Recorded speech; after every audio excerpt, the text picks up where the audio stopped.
నాగర్ కర్నూలు జిల్లాలో పర్యటించారు deputy CM Bhatti Vikramarka. Thimmajipet మండలం పోతిరెడ్డిపల్లిలో 33/11 kV సబ్స్టేషన్ నిర్మాణ పనులకు శంకుస్థాపన చేశారు.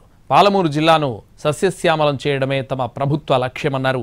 పాలమూరు జిల్లాకు తాగు సాగునీరు అందించేందుకు కృష్ణానదిలో ఉన్న ప్రతి నీటి చుక్కను వినియోగించుకునేందుకు ఎంత ఖర్చు చేయడానికైనా వెనకాడబోమని చెప్పారు. 38,000 కోట్లతో మొదలుపెట్టిన పాలమూరు రంగారెడ్డి ఎత్తిపోతల పథకాన్ని గత బీఆర్ఎస్ ప్రభుత్వం గాలికి వదిలేసిందని విమర్శించారు భట్టి విక్రమార్క. ఈ 5 ఏళ్లలో పాలమూరు రంగారెడ్డి ఎత్తిపోతల పథకాన్ని పూర్తి చేసి 12 లక్షల ఎకరాలకు నీళ్లు ఇస్తామన్నారు. అచ్చంపేట నియోజకవర్గంలోని ఉమామహేశ్వర, చిన్నకేశవ ఎత్తిపోతల ప్రాజెక్టులను పూర్తి చేస్తామన్నారు.